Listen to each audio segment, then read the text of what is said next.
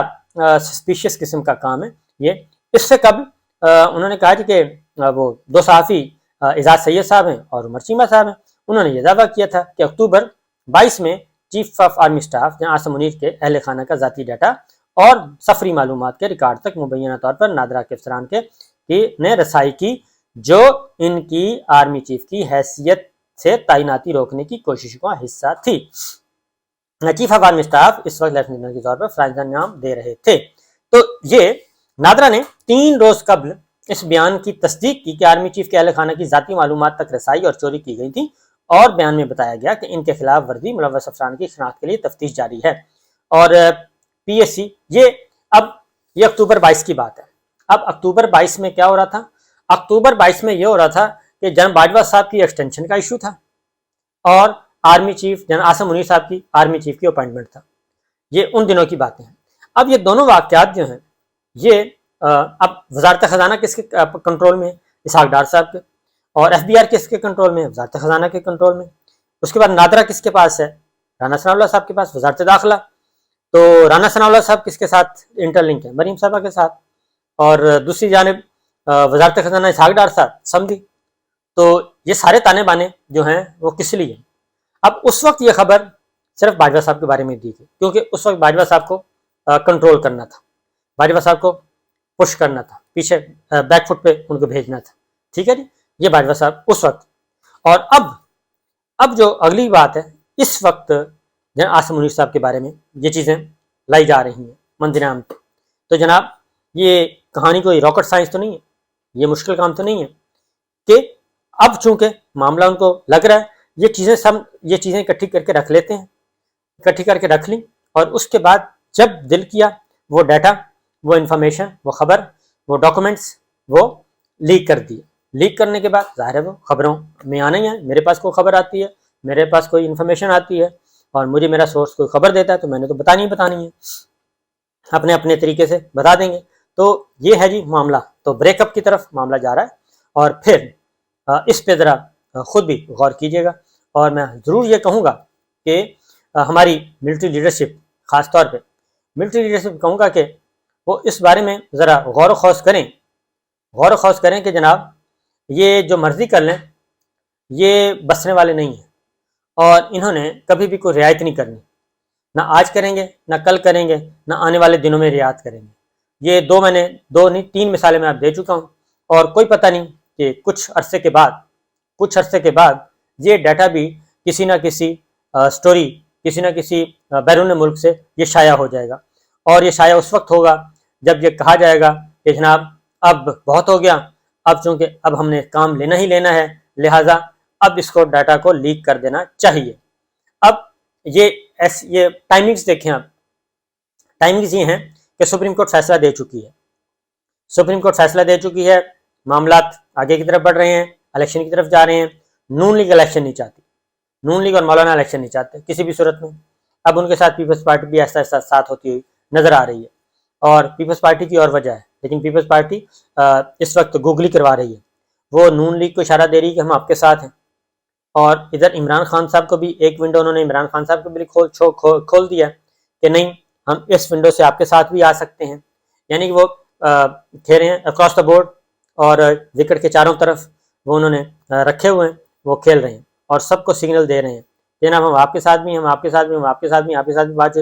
ساتھ بھی بات چیت ہو سکتی ہے۔ تو ان حالات میں اب فیصلہ کس نے کرنا ہے، الیکشن ہونے ہیں یا نہیں ہونے، کیونکہ سپریم کورٹ کو انہوں نے قابو کرنے کی کوشش کی، مینوورنگ کرنے کی کوشش کی گئی، انجینئرنگ کی گئی، لیکن وہ کامیاب نہیں ہوئی۔ چیف جسٹس کے خلاف، ججز کے خلاف نون لیگ نے بہت ایفرٹ کر لی، اپنی قانونی وہی پرانا جو ہے تارڑ پلان، کوئٹہ سازش بہت کر لی، لیکن اس میں کامیاب نہیں ہو سکے، اور یہ پھنستے گئے مسلسل، اور فیصلہ آ گیا۔ اب یہ کبھی 2-3، کبھی 3-4، کبھی 4-5، کبھی 5-7، پتہ نہیں ہے کیا کرتے رہیں گے، اس میں مالک سے بات کروں گا، لیکن بنیادی بات یہ ہے کہ اب انہوں نے یہ مانگ رہے ہیں ملٹری اسٹیبلشمنٹ سے، ملٹری لیڈرشپ سے سپورٹ، فل سپورٹ مانگ رہے ہیں کہ جناب آئیں ہمارے ساتھ ڈٹ کر کھڑے ہو جائیں، اور بالکل اسی طریقے سے جیسے پاناما کے وقت نواز شریف صاحب اور اسحاق ڈار صاحب نے جناب باجوہ اس وقت آرمی چیف سے کہا تھا کہ آئیں جناب ہمارے ساتھ کھڑے ہوں، یہ بریگیڈیئر احمد اور بریگیڈیئر عائشہ کو فارغ کریں اور باقی سارے کام ہم سنبھال لیں گے، عدالت جانے ہم جانے، یہ ہمارا پرانا کام ہے۔ لیکن جناب باجوہ صاحب نے کہا تھا کہ نہیں جناب، یہ سپریم کورٹ کا اور آپ کا معاملہ ہے، اس معاملے میں ہم نہیں آئیں گے، جے آئی ٹی کو وہ کنٹرول کر رہے ہیں اور وہ مانیٹرنگ بھی کر رہے ہیں، وہ سارے ان کے انڈر کام کر رہے ہیں، اس لیے اس معاملے میں ہم نہیں آئیں گے۔ اب بھی سپریم کورٹ ایک فیصلہ دے چکی، اور سپریم کورٹ کا فیصلہ الیکشن کمیشن نے عمل درآمد شروع کر دیا، لیکن اب یہ بھاگ رہے ہیں۔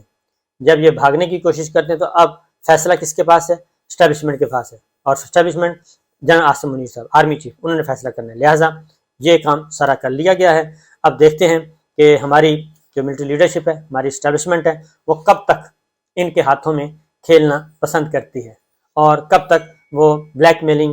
میلنگ اور آڈیوز، ویڈیوز، تصویریں، ڈیٹا، ریکارڈ، دستاویزات، ایف بی آر، نادرا، یہ سارے کہاں سے آپریٹ ہو رہے ہیں، اس میں کوئی راکٹ سائنس نہیں ہے، اور یہ کہا جا رہا ہے، یہ موڑ دیا جاتا ہے ادھر کہ ہو یہ تو فلاں ایجنسی نے کیا ہے، فلاں ایجنسی کے فلاں بندے نے کیا ہے۔ نہیں جناب، ایسا کچھ بھی نہیں ہے،